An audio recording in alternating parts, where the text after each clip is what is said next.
નમસ્કાર દર્શક મિત્રો, તહેલકા ન્યૂઝમાં હું મેઘા અગ્રવાલ આપનું હાર્દિક સ્વાગત કરું છું. આપ જોઈ રહ્યા છો તહેલકા ન્યૂઝ અને નજર કરીએ આજના સમાચાર.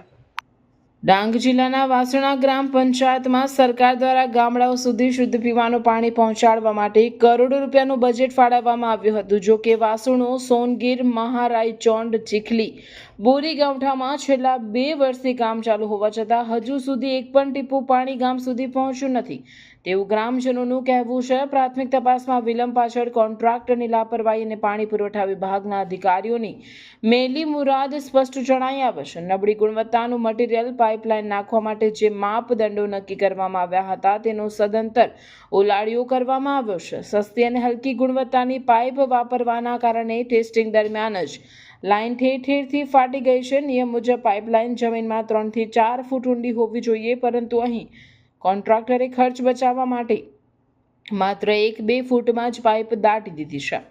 મળતી માહિતી મુજબ રેકોર્ડ કામ પૂર્ણ બતાવવામાં આવ્યું હોવા છતાં વાસ્તવિક સ્થિતિમાં અનેક ગામડાઓ હજુ પણ કનેક્શનથી વંચિત છે. ગામ લોકો દ્વારા વારંવાર રજૂઆત કરવામાં આવી હોવા છતાં પાણી પુરવઠાના જવાબદાર અધિકારીઓએ કોન્ટ્રાક્ટર વિરુદ્ધ કોઈ પગલાં લીધા નથી.